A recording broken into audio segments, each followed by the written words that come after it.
it was a complete emotional roller coaster. Our guys really, they did a great job. I mean, it was tough on everybody, especially the first 4 or 5 days out there where we had to battle through a lot of different things. But the reality is that, we got our 14, 15 days of really good work and good practice in, knowing that we were probably not going to play for 3 weeks, maybe 4, whatever it was going to be. But knew we had to get the work done, and no matter how much time we had in between the first game and that, and I'm proud of them that they really did.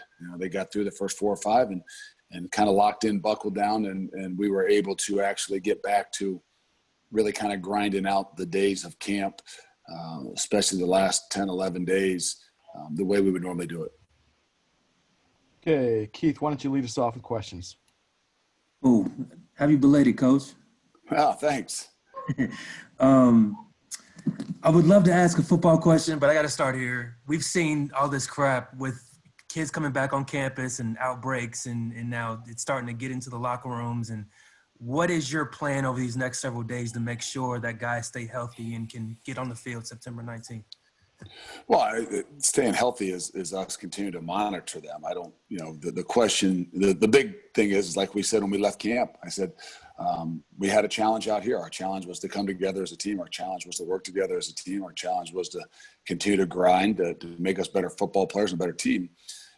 Normally when you go back to campus, the challenge becomes, okay, refocusing your mind on winning a ball game and getting into the game plan. It's completely different. Our challenge, the next challenge we had was going back onto campus and doing the things we needed to do to continue to keep ourselves in good standings, meaning limiting our issues of COVID and the spread of COVID. So I'd like to tell you that we obviously spent an enormous amount of time talking about it. It's going to be a challenge. And the biggest thing I try to tell them is it's going to happen. We understand it. We're going to have issues. We're going to have cases. It doesn't mean guys are bad people because they get COVID. I could be the first one to get it. I'm going to have 6 kids that are in school and playing sports, and they're going to live in my home. The key is that we do the things we're supposed to do, whether it's testing, whether it's wearing our mask, whether it's distancing, so that we don't spread it.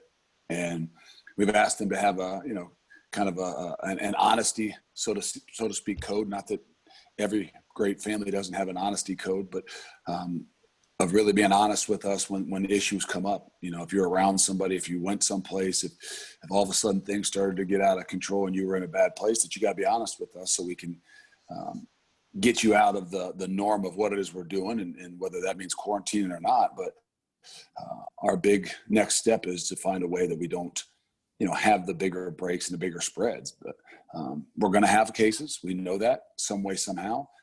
We've done a phenomenal job through the summer and all through camp of every case being a separate case and not seeing any type of spread. And we're going to have to continue to do those things. Coach, the question always coming out of camp is health. And COVID aside, how is the team looking coming out of camp in terms of guys on the field and being able to play? Well, we are as healthy, I think, as we've ever been.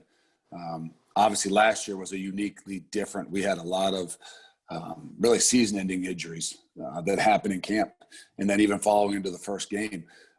Knock on wood, but we came out of camp with maybe an ankle, maybe a wrist, a little groin here or there, but nothing severe, nothing that we think is going to cost them games or even a season.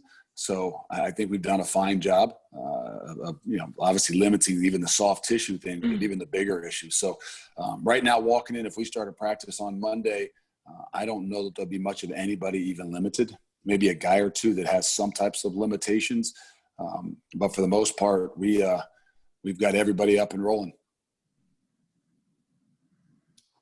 Coach, I realize you haven't had a ton of time to think about it or look into it yet, but the new eligibility rule, does that change the calculus on how much you might play a guy, especially true freshmen that you might normally redshirt? No, I think it just opens the door, like where we would have those conversations about, what is this guy? Is this guy a 4-game guy? Is this guy a redshirt guy? Is this guy somebody that can help us, more so at the beginning of the season or at the end of the season? We always for the last 2 years have kind of put a lot of work into that. Some guys we worked early, some guys we held and said, hey, this guy at the end of the season could be, a great asset for us. The Arquan Bush kind of thing, where we knew he wasn't ready at 165 pounds early in the season. We said, but, by middle of the season to the end of the season, this kid's got a lot of ability and he could really help us. And it worked that way. He started the last couple games his freshman year and still got a red shirt. So with what they've got now, I don't think it's going to take a lot of the calculations off of our plate. A lot of the conversations and meetings that we had to have about, when do we use this guy? Do we use this guy? How do we use this guy? I think it just opens it up to say, hey, we're not limited by anything other than, what especially the young guys can handle.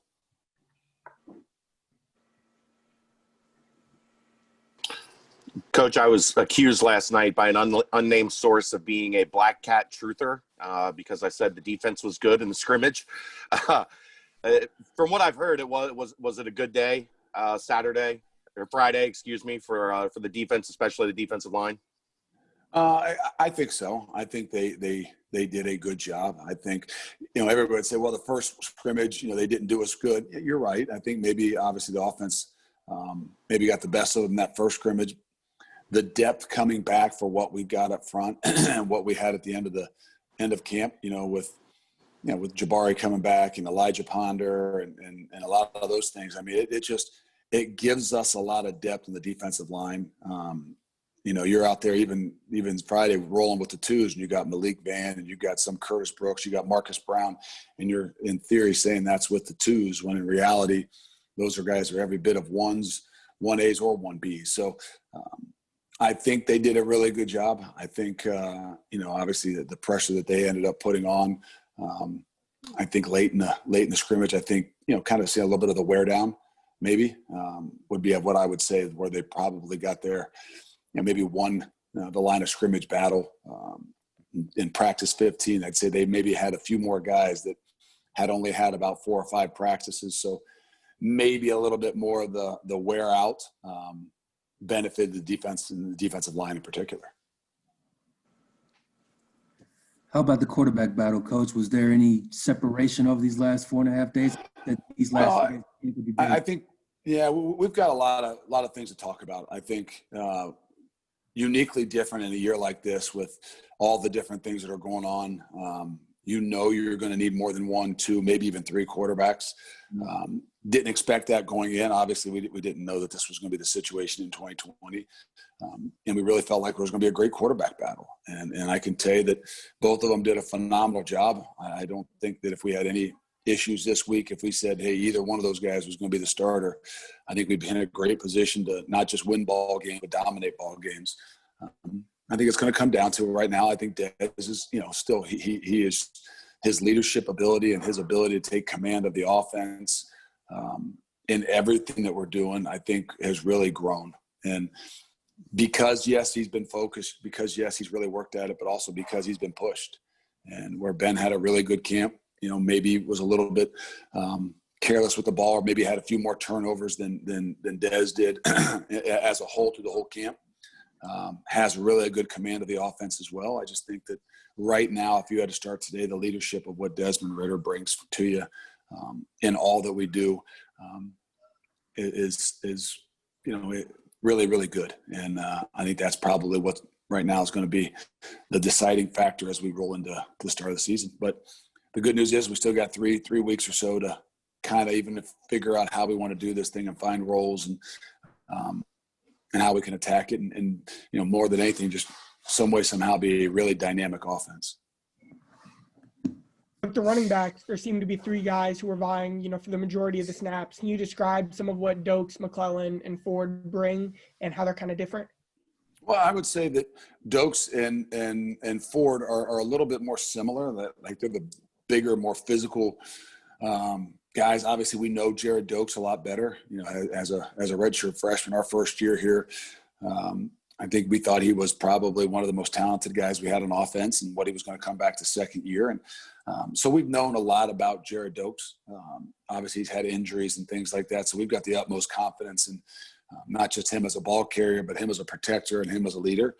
So obviously, that always gives the guy the nod or a little bit more of a leg up. We didn't do a lot of live situations the only live situation scrimmage we did, Jerome Ford really showed up. And I think you're kind of sitting here saying, whoa, I think you got two guys that do what it is that you want to do, big physical backs. We know more about Jared just because he's been here. We don't know as much about Jerome other than, what we've seen and what he's done in a little bit of the live situations, but what also he's done in just the thud situations. And I think we've got two really good backs that can do everything we ask them to do, be physical, be downhill, protect, be receivers out of the backfield. That are very similar. And then I think you had Charles McClellan in there that gives you a little bit of a different dynamic. I would have said early in camp, Chuck didn't have a ton of flash plays. He just, I don't know, he maybe coming back a little bit. He was just, still a little bit, maybe hesitant. I don't know if that's the right word to say. Chuck has gotten a lot better in his receiving with his hands and things like that. And we asked our backs to do a bunch of that. And so maybe he just didn't make as many plays as other guys. But this last scrimmage, all of a sudden you saw some of the flashes of Chuck, taking a cut back about 45, 50 yards and a really, really good play. And, so we know enough about him that we haven't had to, truly tackle.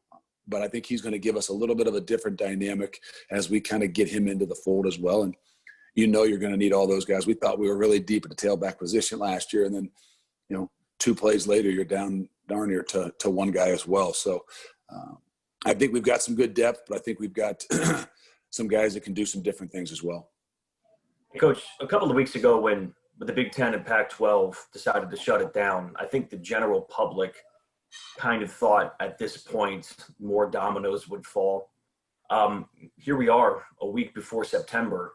As a coach, and I'm sure you probably don't have the same reaction as everybody in the general public has, but are you surprised? Here we are, just a few weeks out that you guys are still in line to keep playing? Well, I would not allow myself to even think about the alternative. If they eventually ended up calling us and telling us we were shut down, then I would have addressed it then. But so I'm not surprised, but I was also being somewhat naive. And to say that I'm not worried about it, I'm not thinking about it, I'm not asking about it. I have some communication with some guys in the Pac-12 and guys in the Big Ten. And, I stopped even talking to them because they said it's going to be inevitable. It's just a matter of time. So I stopped talking to them as well. And I think that we still got some stretch to go here to be able to handle and get back to campus and do what we need to do. But I think we're in a really good place. I think that the positive outcry from some of the Big Ten and the Pac-12 have made people realize that football is a risky sport. And there's a lot of things that you got to make decisions on if you're going to play the game of football. And whether it's, some of the things that come up with COVID or it's the health and safety of putting a helmet on and running as full speed into another man, we're willing as individuals to know that there are some risks involved in the things that we're doing. And I think the positive kind of tone from what's come from the Big Ten and hearing about the players that want to play has helped us along the way here to say, look, let's continue to push this thing with the leagues that are in here right now. And as long as we feel like we're in a good place and still can manage, not nobody getting it, but manage the spread of what's going on and keep these guys in great health care, meaning not that they don't get it, but that they're monitored and they're taken care of better than anybody else on any college campus. I don't see how we can't continue to move forward. Is there going to be some interruptions? Is there going to be some pauses? Is there going to be some games? Maybe. But I think for the greater picture of it, I think that we've got a really good plan. I think there's a positive, kind of sentiment out there about making sure these guys have the right to make some of those decisions, and hope we can continue to move forward. How aware are you that you're the only major college football team in Ohio that is still in line to play? It's almost like you're Ohio's college football team this year. I don't think that's what's driving us, but I surely I surely know what's going on, and I know what this could mean, not just for our football program, but for a lot of things that we want to do. That's not the driving force.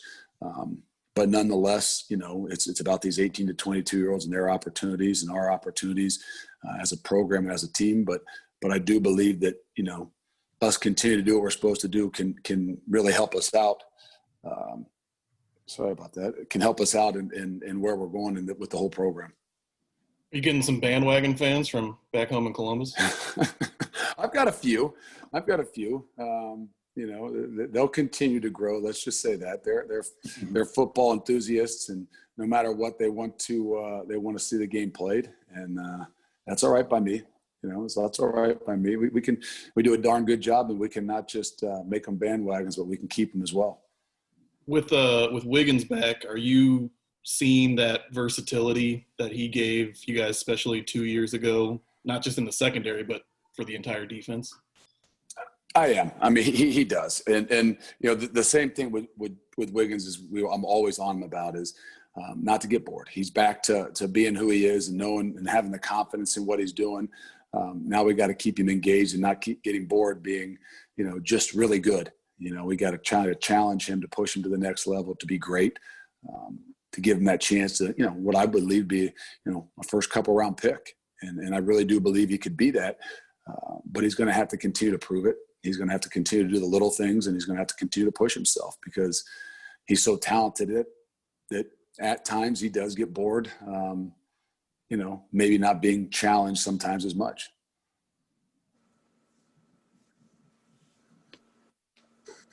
Have you seen that Spielman's the one that's been the most adamant about adopting UC as Ohio's football team this year?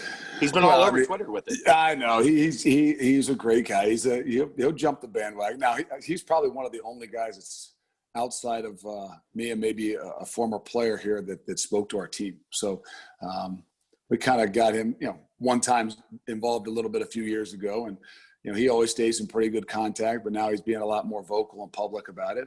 I love it. There's nobody that's a greater advocate for the game of football and what it has done for him as a whole. And I think all things like that are going to be, great opportunities for us as a program. I don't know if our kids actually understand the ramifications and the things that we can do with not just within our community, but within our entire state. But I do. I hope our program understands that. And, no matter what, I tell them all the time, if you're a great leader, you leave a place in a better position than when you got it. And if our seniors can continue to lead this thing in the right way, meaning continue to keep us in a good place where we can continue to play, we know we'll be a good football team, but where they'll leave this program in the grand scheme of things of just the fan base and the attention will be far greater than anything that they've been given. A lot of talk coming into camp was linebacker, replacing Perry, replacing Brian. Through 2.5 weeks of seeing that every day, how are you feeling about the linebacker position?